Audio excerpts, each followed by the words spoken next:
Hello, everyone, and welcome to Data Science Module 5, Getting Quantitative Cell Characteristics. We have finally made it here. Thank you so much for all of this journey. For those of you who may notice, I'm back with the camera. It's just my MacBook camera, but I've now moved and settled in, and I have my second monitor set up, and we can move forward into our lesson. So let's get started. So as always, I'm going to go ahead and start in Google Colab. So I hope by this point you can start your own Google Colab notebook. And I'm going to just go ahead and name this one Textile Summer 2023 Data Science Module 5, Getting Quantitative Cell Characteristics. And like always with me, I love to start with just a basic description. So our purpose today is to move from thresholding to segmentation and shape feature quantification. Quantification. Let's see how many typos I can have today. I'm going to go back to typing things out this way, which is step 1, import necessary packages. So this time we're going to have a bunch more imports. So we're going to have that import numpy as MP. This is our numerical Python package that lets us do a lot of fun numerical things. That's a terrible description. I'm going to import pandas as Ph.D. So pandas is what allows us to make those spreadsheets. It's what's going to allow us to get a CSV or a comma separated values file of a bunch of different cell characteristics of all the cells that we quantify. And then from SciPy, we're also going to import ND image. I might have changed my mind on that one, but the import might still be up there. So if I have, you can go ahead and send me a comment that that is outdated. We're also going to import skimage.filters. I'm showing you this import in a different way. So we could say from skimage import filters, or we could just import skimage.filters. That's going to change how we call the function later, but is not changing what is imported. So you can see one of my previous videos where I imported in a different way. I just did that to show you different examples. So we're going to import morphology from skimage. This is scikit image. This is the science kit of Python for image processing. And then from skimage.measure, we're going to import label, region props, and region props table. And then from skimage.color, we're going to import label to RGB. And from skimage, import IO. And then finally, this time we're going to import two matplotlib. So we're going to import matplotlib.pyplot as PLT. Hopefully no typos this time. And we're going to import matplotlib.patches as mpatches. And then we're going to hit Shift Enter in order to run that cell. While that, see, typo, RGB. Wow, label to RGB.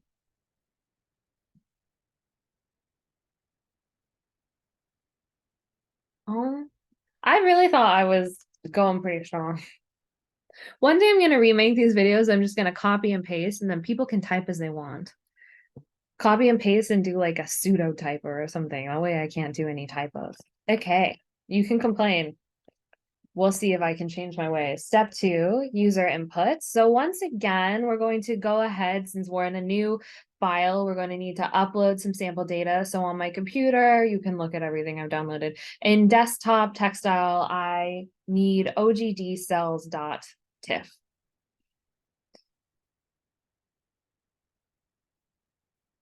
Okay. User input, this time we're going to say our cell in location is just going to equal, this is that string statement, ogd cells.tiff. It's in the exact same directory that we're currently working in, which is, this is the directory. So this is the file or folder that our notebook is in, and ogd cells are in the same way. So we can just say, you need this name. If we were to move it into different folders, there's different ways to move directories. But for today, you don't need that, so don't worry about it. Maybe it was an unnecessary sidetrack for me. But that's also on brand for me to just kind of sidetrack. So step 3, we're going to read in the image. This should be pretty comfortable for you all right now. So we're going to say cell im is equal to io dot read, cell location. I know we do this a lot. Why don't we just build off of the same notebook? Why do we have to go through these steps every single time? So I find that when you're learning to code, a huge part of the learning to code process is to do it a bunch of times. And so I think it is good for you all to practice these things and do them and remember things like directories and imports and have problems with typos and to fix errors. And therefore, I'm not going to make your life super easy by making everything polished for you. But also, I personally like to keep everything in different notebooks. So I can go back and kind of edit this module by itself or edit a future one or modernize things or make them better, or I don't know. Sometimes I just go around and mess with the old modules. So you might be predicting we're going to view the image and I'm just going to say plot.imshow.cell, open parentheses cell underscore in. There we go. Here's some beautiful OGD cells for anyone that might just be hopping into this. This is an image from a paper. You can look up that paper. You can look it up on my Google Scholar. You can look it up on Andrea Joseph or Rick Lau's Google Scholar. It's in this nanoparticle interaction modulated paper. We actually have results. This is one of the images from our oxygen glucose deprived test set that I did one of the very first microglial morphology analyses on. So if you want to see that paper, that's where it's accessible through bioengineering and translational medicine, a really fantastic journal out of the American Institute for Chemical Engineers, AICOG journal series. Great. So then we're going to go on to step, I already did step 4. We're going to go on to step 5, and I want to split channels for thresholding. I've talked about this before as to why I do this, but this is because I want to threshold each channel separately. It's because I want to analyze each channel separately. I'm going to only go through the analysis of the green channel. So that's our IBA1 or IBA1 microglial cells. This is a neonatal population, and it's also brains that are extracted. So there is no invasive macrophages. So these are indeed microglia. And we have our DAPI stain, that's an all nuclei stain. And then we have a PI stain that is in red. A lot of the red and the DAPI overlap, and that's the way it's supposed to be. So we're going to say that our red cell M is going to equal that cell underscore M ::: 0. So it's that first color channel, but we want all of the X and the Y axes. We're going to say our green cell M is equal to cell M : : 1, not 0. And then we're going to say our blue cell M. So this is our DAPI is equal to cell M : 2. I can label them here if you want me to. So this is a PI stain. This is an IBA1 stain. And this is a DAPI stain. If you want to learn more about that, go ahead and check out the module that Foon created, which is our wet lab modules 1 through 3 that go into confocal imaging, immunohistochemistry, as well as slicing. Great. So our step 6 is applying the Otsu threshold. So I taught you in our last module how to pick thresholds, how to test a bunch of them. We went with the Otsu threshold. It's what I went with for this paper. It's a threshold that tends to work quite well for these fluorescent images. And also I have a new paper that is a systematic review of image analysis methods that's published in Frontiers in Neuroscience. It was just published. I think that's the journal. You would think I know these things. And I found that a lot of people are using Otsu threshold. It's the most common, and so that's why we're going ahead to use that. Again, if you want to check out that paper, you can check it out from my Google Scholar. You can check it out from the Nance Lab in publications. I think it's a really interesting paper about how people are using image processing to quantify cells. Let's see if Dr. Nance has it up on the website. So the nancelab.com oh, it's under construction. Great. Let's see if I have it. I don't even think it's been added to mine yet.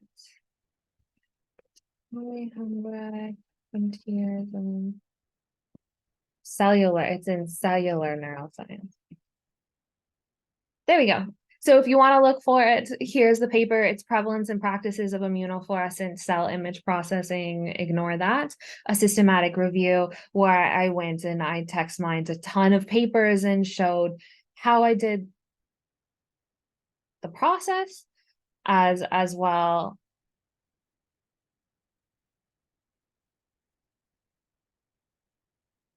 as some software that were used to do the process, the methods that they have, and then how people are doing it. This is my first time actually seeing the paper on the website. That's how recently it was published. I have this Sankey diagram that I thought was quite pretty. So that's why I paused for a second. But if you want to check out that paper, go for it.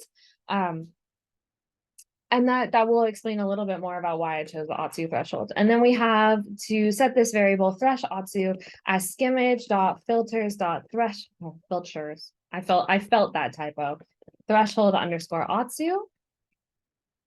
Green. This time I did the opposite. This time I put it in a text box.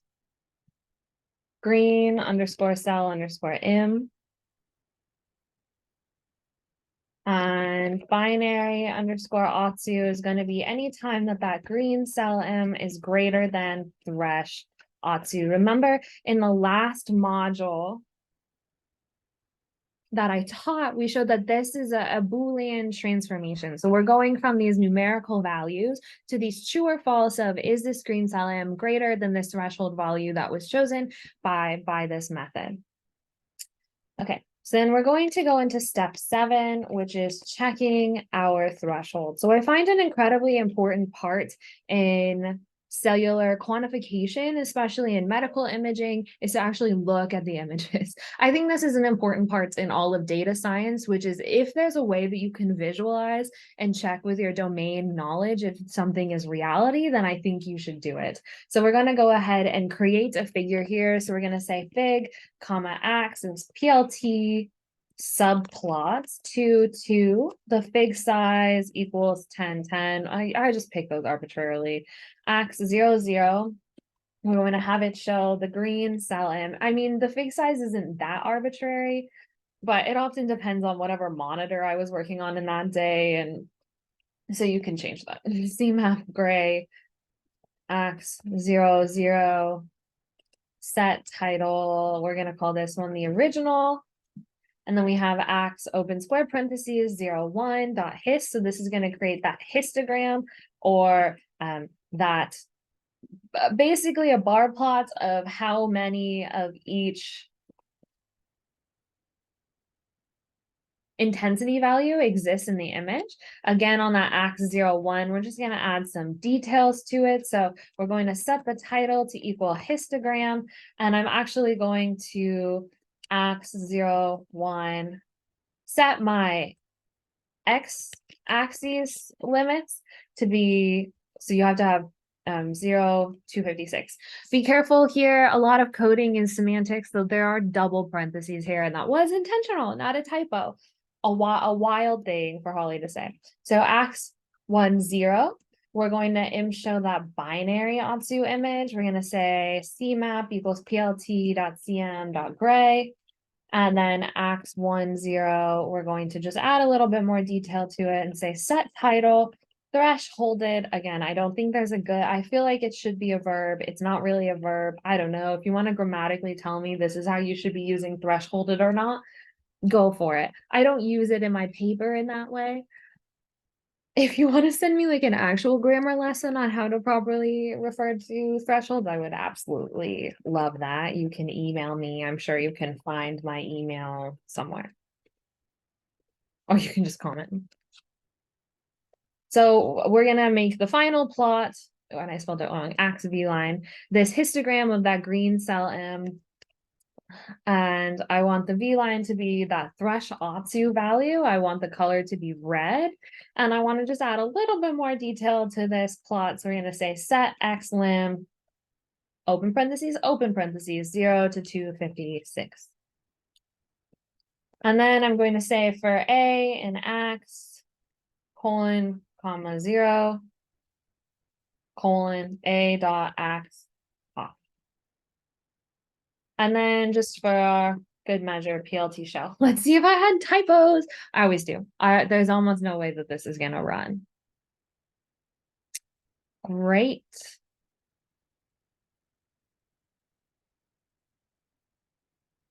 Did both of them say they have no X limit? Okay, it ran. So just, I don't know why I did that.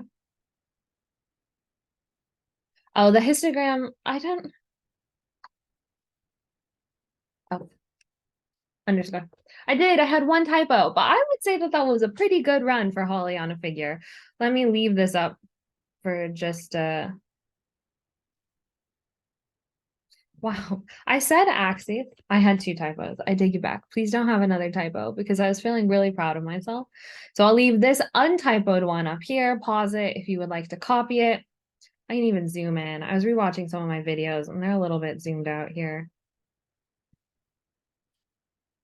Okay, so here we see that original image. Depending on how bright your laptop screen is, you can tell that the cells are not like a huge difference from their background, and that's totally okay. That's why we adjust LUTs. We still have very specific signaling. We still have ways to actually see these cells. It's just the way that they're presented in the way they are now, which is when we save them on the confocal, we don't adjust any LUTs. This is just our raw data. We can see a histogram of where most of the pixel values exist, whereas most of our pixels are in this 0 range, where this y-axis is the number of pixels and the x-axis is the intensity value, and most of our images are background. That's what we expect.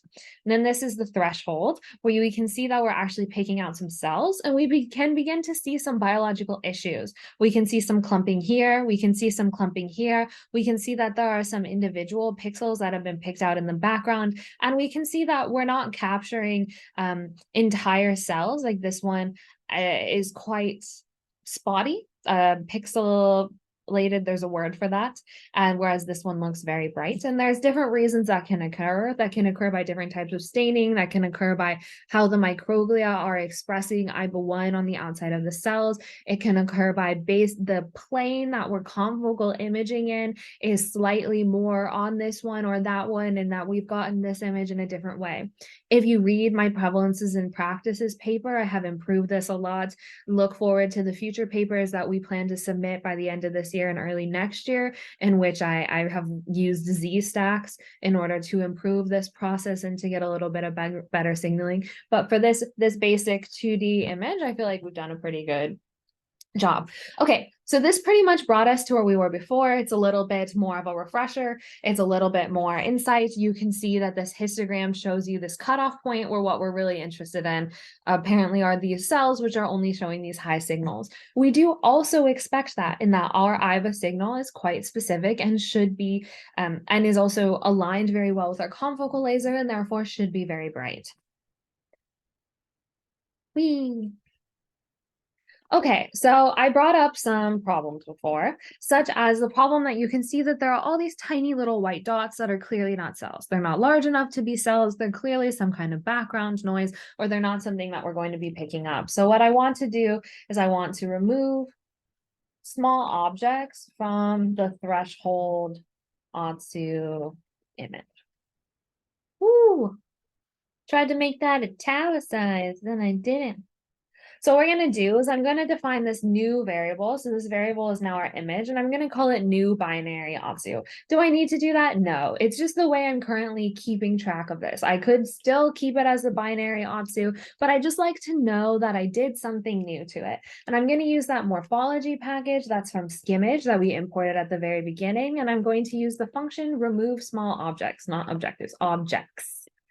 And I'm going to apply that to the binary OTSU image, and I'm going to say a minimum size of 64. If you check out my publications, I describe how I pick the minimum size, which, for your information, our confocal, when we image it, actually provides us a pixel to micron correlation. And so we pick the cutoff based off of the average size of microglia, based off of how that confocal presents that pixel radius, and then this is in pixels. I provide a deeper analysis every single time I do this. I provide a deeper methodology in all of our papers. So our well, if you check the NANSLab products or the NANSLab Google Scholars page and you see anything with my name on it, it'll go into how I pick this cutoff.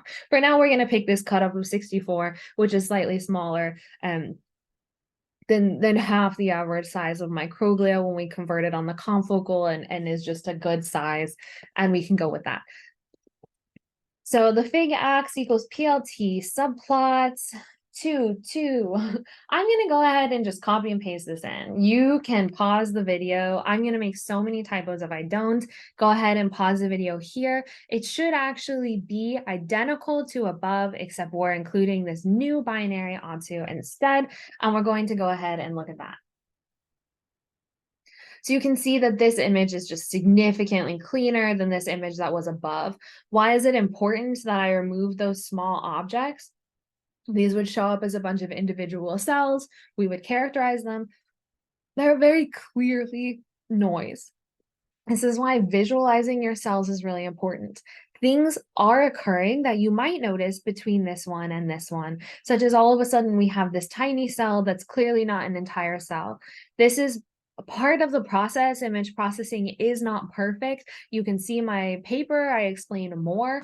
There is no method that is perfect. The standard in the field is to do hand segmentation. We also do hand segmentation on a small subset that helps us pick the best threshold and the best processing methods. I do recommend that to kind of check to where you're at.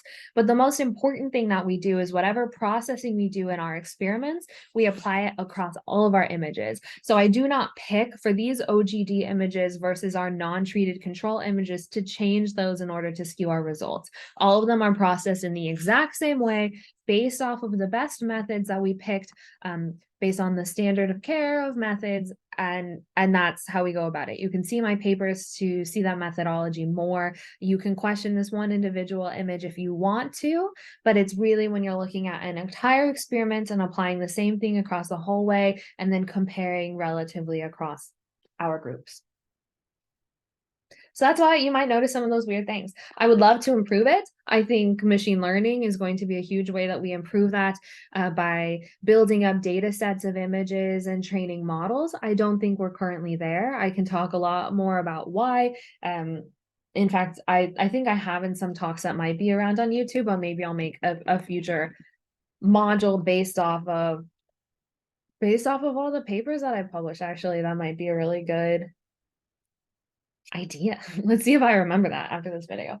So then we're going to want to label the image. So labeling the image, I think, is when we get really exciting results. So we're going to name this new variable. It's called label image. And we're going to use this function label. So we imported that back in step 1. You can scroll up to see that. And we're going to apply label on this new binary onto. So this is this image above. And we're going to say image label overlay equals label to RGB label image equals new binary auto. So we're defining the image that we want to label, and I want this overlay to be in different colors. You'll see what that means now. And I want the background label to be equal to 0. I want the background to be black. That's what that defines. Okay, we ran that. It doesn't show you anything. That's not very exciting. I think that's one of the saddest parts of coding is when you just aren't outputting anything. I don't think you code well if you never output anything and you never check your results. So we're going to visualize them. So we're going to step 10, view the labeled image with area boxes. I have a song stuck in my head. Unnecessary detail. Maybe one day I will record these videos without talking to myself. Maybe one day the goal is to have an editor for those videos and they'll take those parts out. Okay, so I'm typing. We're creating another FigX im show. So this time we're going to show the label image label overlay. And then we're going to say for region in region props, label image. Did I skip a step?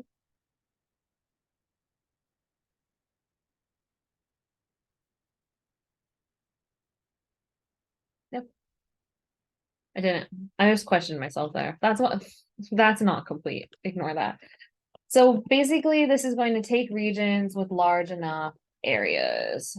And then if region.area is greater than or equal to 100, then we're going to draw rectangle around segmented cells. So this is actually this part, and this is, I recommend looking into it. This is actually code from the scikit image segment cells. So if you look up scikit image segmentation example, there's an example of coins. They changed their documentation on me since the years ago that I did this. Here we go. So there's an example of segmentation in coins, and one of these coin segmentation from their really fantastic documentation is where I got this original code. So draw a rectangle around the cell. So we're gonna define our minimum rectangle corner, a min C corner, a max R, a max C is going to equal region dot B box. So what this is doing, this should say max C, is that this region props is a function that comes out of scikit image that for each of these individual cells gets a bunch of variables. And one of those variables are these aspects of B box. So the smallest bounding box that fits around a cell. And what we're saying here is for every region that's detected by region props that is greater than 100, take the four corners that are defined by that algorithm B box, and then we want to draw them on the image. So we're going to say these rectangles are equal to M patches. So that's a function that we imported from matplotlib, dot rectangle. Yeah. Open parentheses, min C, min R, max C minus min C, max R minus min R. And then I don't want it to fill the rectangles. I still want to be able to see the cells. I want the edge colors of the rectangles to be red because that stands out to me.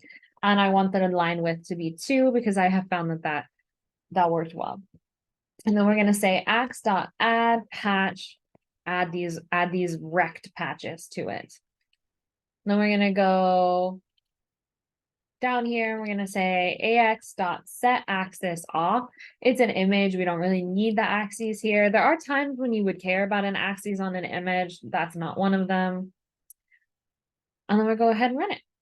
So now you can see that we've actually picked out and labeled some cells. So what you might notice here is they're different colors. Those are fake colors. Cells are not this cool and colorful. And that's when we did this nice RGB above. So we said for these labels that were picked out, I want you to color them different colors. This can be really helpful when you have a ton of cells where you can see, okay, that group we saw before, it decided it was 2 groups, even if you don't use the rectangles. And so the colors can really help you differentiate that there's different cells. You can see here that it cut off some of those smaller ones that were cells from earlier, but were cut off because they didn't hit our size range due to something with the imaging.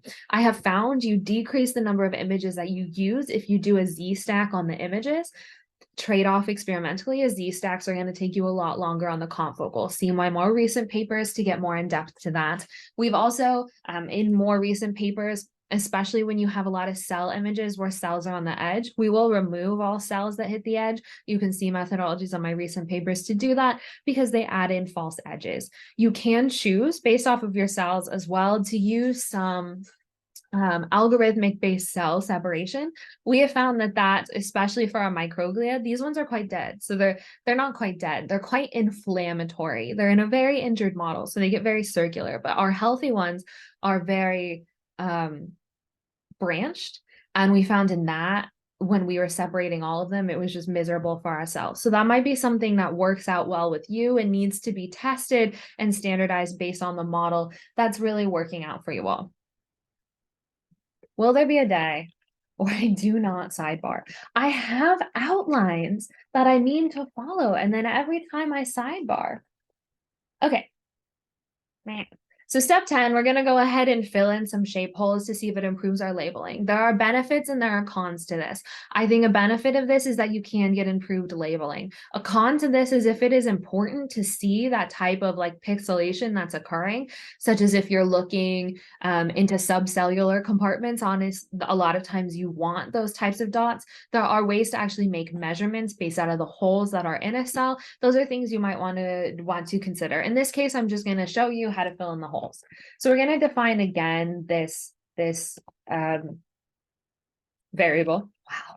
New binary OTSU. We're going to say ND image binary fill holes. Oh, I did use it. Earlier I said I didn't remember if I had removed it. Yay. So that's a function that we imported at the very beginning. I'm just going to run this. Why are these in 3 boxes? I don't know, but bear with me. You can condense them if you want to. So I'm going to say the label image equals label new binary OTSU. And I'm going to say image label overlay equals label 2 RGB. Label, image equals new binary, OTSU, BG, label. equals 0. So I'm redefining this because I added in this step of filling the holes. You could just rerun this code above, but I like to keep things organized. I forgot an underscore there because I'm an organized girl. And then I'm going to draw a figure again. You can just copy and paste from above. It's exactly the same because I didn't change the name. So this time you can see that we filled in holes. You can choose to compare whether or not that did actually get some of our cells above the area threshold. I don't think it did in this case, but it is something that you should test and play out with a small subset of your data blinded. If you're going to do anything manual, I recommend blinding your data. So what that means is when I did this originally, I did not know what any of the groups belonged to, so I was blinded. Now my process is automated enough that I have no manual control based off of groups, and so the blinding is less important. But you would want, if you did anything manually, you would want to do it blinded. Or double blind, even better. And then the last thing that we're going to do today, this is really exciting. We've made it so far. We're going to do step 12, which is getting a CSV file of multiple region props. So the way that I actually get my data from my experiments are from these CSVs that have all of this data, and I will actually have a module next week, and I'll be uploading a couple after the program since my move to Baltimore just postponed my life. But that's how I actually get data that goes into papers. So this is the most exciting point for me. So I'm going to have one more import, which is from Skimmage, import this concept of measure. And we have a visitor. Hello, say hi. This is my cat. Anyhow, you're not useful. I don't need to segment you. Shh. Great. I've introduced region props a little bit earlier, but this time we're going to call it ourselves, and we're specifically going to call this function region props table, which is a really great function from ScikImage. I would like to point out to people that maybe aren't super familiar with what is a data scientist versus what is a computer scientist. I am a data scientist. I spend a lot of time in the lab. I spend some time coding. Okay, I probably spend half and half. Actually, what I probably do is spend a few months coding and a few months in the lab, but I'm not so much a computer scientist. I would much prefer to use functions other people design, and I would like to not have to maintain a software package because that is quite difficult by myself. Maybe one day when I've got a team, or if you would like to add me to your team, hit me up. Or don't. Actually, maybe. I might be busy. Who knows? So what we're doing here is we're calling region props table, and I'm saying I want these regions. I want the perimeter area, the major axis length, and the minor axis length. So this is the amount of pixels around one of those cells. This is the amount of area encapsulated in that cell. And this is the largest length across the cell, and then the largest length across a perpendicular intersection to that cell. Those are commonly quantified features. Again, check out my paper on Frontiers in Cellular Neuroscience if you want a little bit of more information about that. I feel like I'm shamelessly plugging my work, but I worked on that paper for 3 years and had really intense reviewer comments on it. So I don't want your reviewer comments unless they're out of the goodness of your heart. They can still be critiques, but please be nice to me. Step 13. Viewing the table. So what we did here is that we created a pandas data frame of that table. So we're going to view the table, and I'm just going to type the name of it, which is green shape feature. And voila, there we go. So what we're seeing here is just a small table. There are so many more features that you can get out of region props. There's so many more features you can add in, and that I do add in if you see some of my more recent and upcoming, which I think are quite exciting, publications. But every single row is a different cell, and every single column gives you these features of these cells. Two other common things that we quantify in cell quantification and image processing is this one thing called circularity. So that's really how circular a shape is. So, my God, hi Mimi, I love you too. So what we're gonna say is green shape features. Woo! Column, we're gonna name it circularity, is going to equal 4 times np.pi, so that's the concept of pi, times green shape features dot area, so times whatever feature, times whatever value is in that row for area, let's put these in parentheses, divided by green shape feature dot perimeter squared. So now if we see our green shape features pandas data frame, we can see that it's added on this concept of circularity, which is a value from 0 to 1 that tells you how circular, how ellipsoid is a cell. And this can tell you a lot in microglia about branching, about elongation, and about the process from like this activated, very beautifully branched cell, active, not necessarily activated, to what can be a very amoeboid or phagocytic cell. And then we're going to add in this final one. So we're going to, I keep saying final, as in the final. I just want to hang out with you guys for forever, calculating the aspect ratio.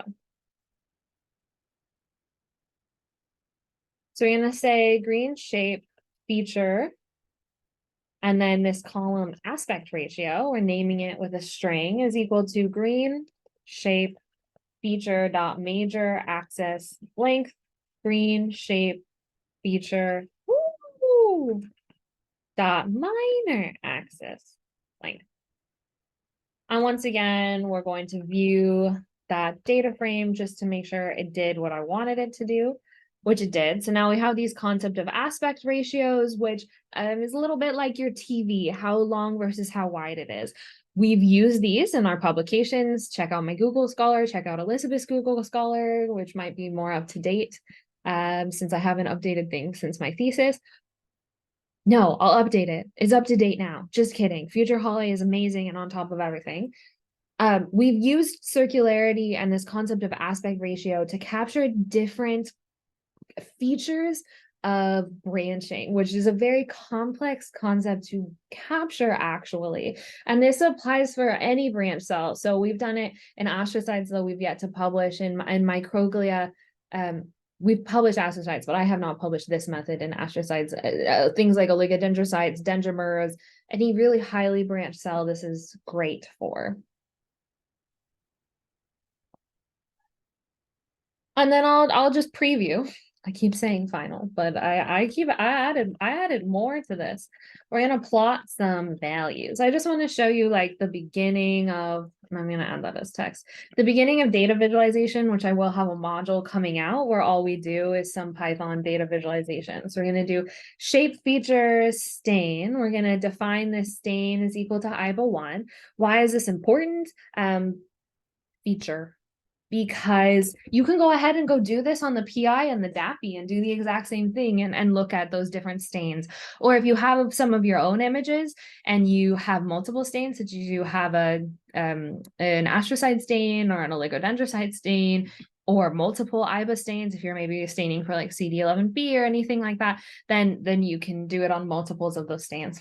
So I'm just providing some data management here where I'm saying all of these stains are the IBA1. And we're going to just basically plot. So we're going to say green shape features dot plot, which is a matplotlib function where X is going to be our perimeter, Y is going to be our area, and the kind of plot we want is a scatter plot. Woohoo, it's not an S. I keep doing that. So that just shows you how easy it is to plot from a pandas data frame, where matplotlib automatically can take from this data frame any of your column values and plot them for you. And we can see that there is this correlation where as perimeter increases, area tends to increase, which is very true. What I find the most interesting cellularly and experimentally is as these values in the middle where the perimeter is increasing, but the area is lower, which I also find to be tend to due to some swelling, which can occur with inflammation or efflux and influx of different ions or differences in branching. Finally. Step 17. I also am putting it in code again. I've been doing so well. Saving as a CSV file. So we're going to use this CSV file in the future. So I do recommend you save it because you will want it for the next module. So we're going to say green shape feature to CSV. And I'm going to name mine as green shape features.csv. And I do not want to save this because I'm sure I have the CSV on my computer and in Google Drive so many times as I've taught this class multiple times. But there you go. This time I didn't really have a lot of questions for you all in the Google form. It was pretty much just teaching you things step by step. But if you would like some individual exploration, this is when you can really build in a larger project. There are a couple ways that you can do this. One, you can apply this to images that you have from your own research. If you are in a lab that has your own cell images, you can apply this to images you can get from someplace like neuromorpho.org, which has a really fantastic a set of cell images, including microglia. We're uploading some of our images there in the near-ish future. We have collaborators with images there, so you can run it off of some of those images. You can try different plotting methods, although I will have a module on data visualization and some statistics coming up. You can add more of the regions from region props by looking up scikit image region props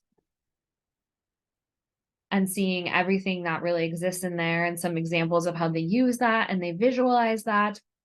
But go ahead and do some individual exploration. Feel free to reach out to me if you find something that's interesting. I will have a module coming up where we have access to the entire data set from this paper, and we're also uploading entire data sets from my thesis projects. I only did one thesis in the upcoming year. That'll have some really cool microglia stuff to explore. But thank you all for getting to the point where we quantified cells. Because I'm now uploading these things to YouTube and I'm keeping them public, and this YouTube is going to be where we keep Textile as I expand it into my postdoc and beyond the NANS lab and beyond my projects in the NANS lab to other people. Go ahead and either like this video or subscribe to this channel if you'd like to keep up with what we're doing. I hate like the YouTuber in me that said that, but that is where we're going to be uploading everything for now until we create its own space, which we'll send updates as we go to those places as well. Thank you so much, everybody. I will end it now. Bye.